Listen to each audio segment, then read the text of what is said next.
আরে ভাই, একটা পিপিলিকা হজের নিয়াত করছে। কে নিয়াত করছে? জোরে বলেন।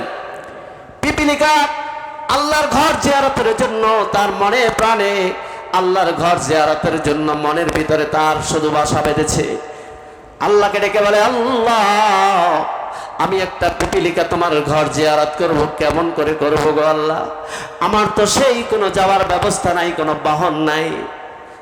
আল্লাহ কয়, পিঁপড়া, তুই মনে প্রাণে যখন নিয়াত করছো, যা, আমি তোর জন্য স্পেশাল একটা বিমানের ব্যবস্থা করে দেবো। সুবহানাল্লাহ বলেন। জিব্রাইল আমিনকে ডেকে বলেন, জিব্রাইল, যাও, অমুক জায়গায় একটা পিঁপড়া আমার ঘর জিয়ারতের জন্য নিয়াত করেছে, ওই পিঁপড়াকে তুমি তাড়াতাড়ি তার জন্য একটা কবুতরের ব্যবস্থা করে দাও। যখন কবুতরের ব্যবস্থা হয়ে গেল, কবুতর ওখানে ল্যান্ডিং করলো, আর পিঁপড়াকে বলল, ওরে ধর তাড়াতাড়ি, ওর পায়ের সাথে আটকাইয়া ধর। আর কবুতরকে বলল, নিয়ে যাও যাও। প্যাসেঞ্জার একজন, বিমানও একজন একটা, ঠিক না ভাই? ঠিক, হ্যাঁ? কোনো এরকম বিমান নাই যে একজন প্যাসেঞ্জার নিয়ে যাবে। আল্লাহ ব্যবস্থা করে দিলেন, প্যাসেঞ্জার একজন, বিমানও একটা। কবুতরকে বললেন, কবুতর যা যা, এই পিঁপড়া আমার ঘর জিয়ারতের জন্য নিয়াত করেছে, যা আমার এই মাখলুকটাকে নিয়ে আমার ঘরের, আমার কাবা ঘরের চত্বরে নামাইয়া দে। কবুতর তার নিয়া উড়াইয়া নিয়া যাইয়া কাবা ঘরের চত্বরে হাজিরা তওয়াফ করতেছে, সেখানে নামাইয়া দিছে। নিয়াত করছেন, ব্যবস্থা করছেন কে? ও বন্ধুরে আমার, আপনারা মনে করেন বুঝি সব গরিব, সব ধনী মানুষে হজ করে? আরে না, বাংলাদেশে এমনও বহুত গরিব মানুষ আছে, আল্লাহ কোনো না কোনো ভাবে তাদের হজের ব্যবস্থা করে দিতেছেন। বলেন সুবহানাল্লাহ। ভাই একটু সামনে আগান তো, একটু সামনে আগান, অনেক ভাইরা আসতেছে। হ্যাঁ, অনেক মানুষ হজে যাইতেছে, গরিব মানুষ, আল্লাহ কবুল করলে হজে যাইতে পারে। নেওয়ার মালিককে বহুত আলেম ওলামাকেও আল্লাহ তাআলা এখন নিতেছেন। পটুয়াখালী শুনলাম, পটুয়াখালীর মেয়র মহোদয় প্রতি বছর, এবছর প্রায় 12 জন না 11 জন ইমামদেরকে উমরা করাইছে। আলহামদুলিল্লাহ বলেন। আর কত মানুষের টাকা কত গুনার কাজে লাগে, আবার কত ভালো মানুষের টাকা, হ্যাঁ, দিনের কাজে লাগে। কবুল করার মালিককে, কার টাকা দিনের পথে খাটবে? আরে আল্লাহ তাআলা কবুল করলে কিভাবে না সম্ভব। ইমাম বুখারীর ওস্তাদ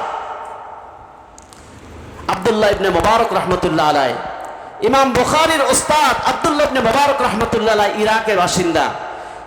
ইমাম বুখারীর ওস্তাদ মনে করেন কেমন আলেম? উনি যেমন ছিলেন বড় আলেম, তেমন ছিলেন তিনি ধনী মানুষ। উনি প্রতি বছর 1000 মানুষকে তিনি হজ করাইতেন। সুবহানাল্লাহ বলেন।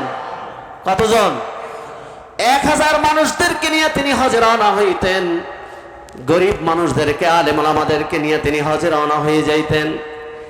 1000 আলেমদেরকে, আম মানুষদেরকে, গরিবদেরকে হজ করাইতেন তিনি। হজে নিয়ে যাইতেছেন। একবার তিনি হজ করার পরে আল্লাহর ঘর তওয়াফ করার জন্য যেদিন তিনি রওনা দিবেন ইরাকের দিকে, সেই দিন তিনি আল্লাহর ঘর তওয়াফ করে তিনি কাবা চত্বরের এক কিনারে তিনি একটু শুয়ে আছেন। তিনি শুয়ে আছেন, তার চোখে একটু তন্দ্রা এসেছে। স্বপ্নের মধ্যে দেখতেছে তার মাথার কাছে একজন, পায়ের কাছে একজন বসা, মাথার কাছে একজন, পায়ের কাছে একজন বসে আছে। মাথার কাছে যিনি, তিনি বলতেছেন, ভাই, এবছর হজে কত লক্ষ মানুষ আসলো? পায়ের কাছে যিনি বসা, তিনি বলতেছেন, এবছর 6 লক্ষ হাজি হজ করার জন্য কাবা ঘরে আসছে। সুবহানাল্লাহ বলেন। কত লক্ষ? তদানীন্তন সময়ে 6 লক্ষ হাজি হজ করার জন্য এসেছেন। মাথার কাছে যিনি বসা, তিনি বলতেছেন, ভাই, দুঃখের কথা হলো এই 6 লক্ষ হাজির হজ আল্লাহ তাআলা একজনের হজও আল্লাহ তাআলা এবছর কবুল করেন না। কি খবর? 6 লক্ষ হাজির একজনের হজও কবুল করেন নাই। পায়ের কাছে যিনি আছেন তিনি বলেন, সব আব্দুল্লাহ ইবনে মুবারক রাহমাতুল্লাহ আলাইহি শুনতেছেন। পায়ের কাছে যিনি আছেন তিনি বলেন, না ভাই, পরের খবরটা আপনি জানেন না, এই 6 লক্ষ হাজির হজ কবুল হয় না, এটা সঠিক। কিন্তু ইয়েমেনের সিরিয়ার একজন বাসিন্দা আছেন, সেই সিরিয়ার এক বাসিন্দা আছেন, তার কারণে তার উসিলায় আল্লাহ তাআলা 6 লক্ষ হাজির হজকে আল্লাহ কবুল করে নিয়েছে। একজন ব্যক্তি, তার কারণে আলী ইবনুল মুওয়াফিক, নাম কি? আলী ইবনুল মুওয়াফিক সিরিয়ার একজন বাসিন্দা, তার কারণে আল্লাহ তাআলা এই 6 লক্ষ হাজির হজকে কবুল করেছেন। এই কথা শোনার সাথে সাথে আব্দুল্লাহ ইবনে মুবারকের ঘুম ভেঙে যায়। তিনি ঘুম থেকে উঠে চিন্তা করলেন, আহারে, আমি 1,1000 হাজিকে হজ করাইলাম, নিজে জীবনে কত হজ করলাম, এত বড় আলেম আমি, ইমাম বুখারীর উস্তাদ হয়েও আমার হজটাও বুঝি কবুল হইল একজন সেই সিরিয়ার একজন সাধারণ মানুষের উসিলায়। আমাকে ওই ব্যক্তিকে না দেখা বাড়ি যাওয়া যাবে না। তার সাথীদেরকে বললেন, ও ভাইরা, তোমরা চলে যাও, আমি যাব একটু পরে, তোমরা সবাই দেশে চলে যাও, হজ শেষ হয়েছে, আমি পরে আসতেছি। উনি রওনা হয়ে গেলেন সিরিয়ার দিকে উনি রওনা হয়ে গেলেন। যাইতে যাইতে সিরিয়ার বাজারে, সিরিয়ার শহরে, রাজধানীতে নামলেন। সেখানে খোঁজাখুঁজি শুরু করলেন যে আলী ইবনুল মুওয়াফিক নামে কেউ আসেনি, কেউ তারে চিনে না। হাঁটতে হাঁটতে হাঁটতে হাঁটতে বন্ধুরে আমার গ্রামগঞ্জে চলে গেলেন। যাইতে যাইতে রাত্র হয়ে গেছে। ওই জায়গায় তিনি মানুষদেরকে জিজ্ঞাসা করলেন, ভাই, আলী ইবনুল মুওয়াফিক নামে তোমরা কেউ চিনুনি? একজন বৃদ্ধ মানুষ, বুড়া মানুষ, সে বলতেছে, হ্যাঁ আমি চিনি। কয়, সে কি করে? কয়, তারে আপনি চিনেন না? বলে, না। কয়, সে তো আমগো এই বাজারের মুসি। বাজারের কি শুনতেছেন? বাজারের কি? বাজারের সে মুসি। আব্দুল্লাহ ইবনে মুবারক রাহমাতুল্লাহ আলাইহি আশ্চর্য হয়ে গেলেন, একজন মুসির কারণে 6 লক্ষ হাজির হজ কবুল হয়েছে, বুঝলাম না কিছু। রওনা হয়ে গেলেন, একজন সাথীকে নিয়ে তার বাড়িতে গেলেন। বন্ধুরে আমার লম্বা ঘটনা খুব সংক্ষেপে করতেছি। তার বাড়িতে গেলেন, যাওয়ার পরে জিজ্ঞাসা করলেন, ও ভাই, আপনি এমন কি আমল করেন, আপনি এমন কি আমল করেন, আপনার কারণে আল্লাহ তাআলা 6 লক্ষ হাজির হজকে কবুল করেছে? আশ্চর্য হয়ে গেছেন উনি। কয়, ভাই, আমিও তো কিছু জানি না, আমি কি এমন আমল করছি? বলে, ভাই, খুলে বলেন ঘটনা কি করছেন? কারো হজ কবুল হয় নাই, কিন্তু আপনার কারণে হজ কবুল হয়েছে, ঘটনা কি বলেন? বলে, আমি তেমন আমল কিছু করতে পারি না রে ভাই, আমি একজন মুসি, বহু বছর পর্যন্ত আমি চেষ্টায় আছি, আমি হজ করব, টাকা নাই। আমি মুসি মানুষ, অল্প অল্প অল্প অল্প করে টাকা জমা করেছি, আমি নিয়াত করেছি হজে যাব। হজের নিয়াত করে যখন আমার ফ্লাইটের সময় হয়েছে, যাওয়ার সময় হয়েছে, আগামী কালকে আমি যাইব, কিন্তু আমার ঘরে আমার বিবি সাহেব ছিল অসুস্থ, আমার বিবি অসুস্থ, গর্ভবতী। আমার বিবি ডেকে বলতেছেন, স্বামী গো, আপনি তো হজে রওনা হয়ে গেছেন, চলে যাবেন না আগামী কালকে, বহুদিন পর্যন্ত ঘরে একটু ভালো খাবার জোগাড় করতে পারেন নাই, আপনার কাছে আমার একটু আবেদন, আপনি কি আমারে রাত্রে একটু গোশত খাওয়াইতে পারেন কিনা? আমার একটু গোশত খাইতে মনে চায়, আপনি একটু আমার জন্য গোশতের ব্যবস্থা করে দেন। আলী ইবনুল মুওয়াফিক বলে, এত রাত্রে আমি গোশত পাবো কোথায়? বলতেছে, না ভাই, আপনি আশ্চর্য ঘটনা শুনবেন কি আমার কাছে? আমি রওনা হয়ে গেলাম, বাজারে তো পাবো না, পাশের বাড়ি ধরে আমি একটু হাঁটতে হাঁটতে শুনতে পাইলাম, ঘ্রাণ পাইলাম, আমার নাকে ঘ্রাণ আসলো, মনে হয় আমার পাশের বাড়িতে গোশত রান্না করতেছে। পাশের বাড়ি গোশত রান্না করলে ঘ্রাণ আসে না? আমি একটু ঘ্রাণ পাইতেছি, তাদের বাড়িতে গেলাম, যাওয়ার পরে ডাক দিলাম, কে আছেন ভাই, আপনারা কে আছেন? ঘর থেকে একজন পুরুষ বের হয়ে আসলো। বললাম, ভাই, মনে হয় আপনাদের বাড়িতে গোশত রান্না হইতেছে, আমার একটু গোশত দেন, আমার বিবি অসুস্থ, আমার বিবি গোশত চাই, খাইতে চেয়েছে, আপনি এক টুকরা গোশত দেন, আমার বিবিরে খাওয়াবো। তখন ওই ব্যক্তি বলল, ভাই, এই গোশত আমার জন্য হালাল, আপনার জন্য হারাম। আমার জন্য হালাল, আপনার জন্য হারাম। উনি আশ্চর্য হয়ে বললেন, আহারে, ঘটনা কি? আমার জন্য এক জিনিস মাসলা একজনের জন্য তো একরকম, আর একজনের জন্য আর একরকম তো হয় না। বলে, ভাই, আপনার জন্য হালাল, আমার জন্য হারাম, এটা কি বুঝলাম না। বলে, কারণ হলো ভাই, আমি একজন গরিব মানুষ, আমি একজন গরিব মানুষ, আমি অনেক চেষ্টা করতেছি আমি একটু ঘরে আমার ফ্যামিলি নিয়ে একটু সুখে থাকবো, কাজ কাম কিছুই পাই না।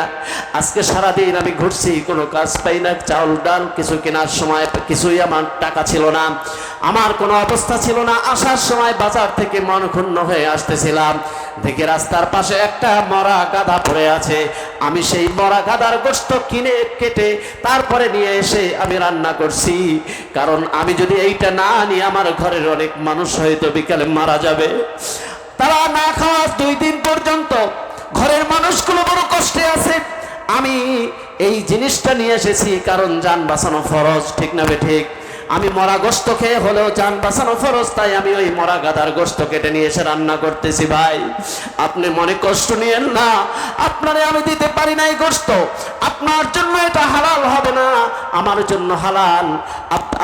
আলী ইবনুল মুআফিক বলে আমি তারে কিছু বললাম না। আমি তারপর ওখান থেকে আমি বাড়িতে চলে আসলাম।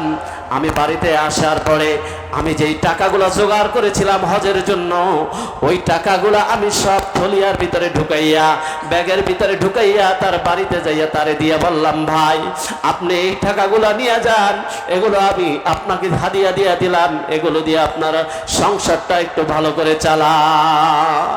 ওই ব্যক্তি বলে, না ভাই আমি নেব না। আলী ইবনুল মুআফিক কয়, ভাই আমি কসম করছি আপনি না নিলে এটা হবে না, আমার হজের টাকা আমি আপনাকে দিয়ে দিলাম, আপনি আমার চাইতে অনেক দুঃখে আর কষ্টে আছেন।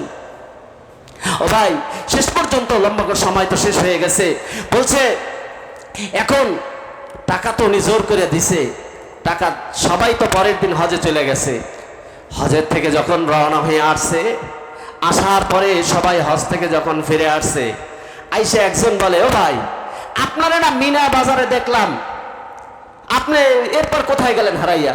হাজী সাহেব মিনা বাজারে কি করে, কোরবানি দেয় না? আপনারা দেখলাম মিনা বাজারে। একজন আইসা কয়, ও হাজী সাহেব আপনারা না আমি দেখলাম কাবাগরের পাশে আপনি তওয়াফ করতেছেন, সুবহানাল্লাহ বলেন।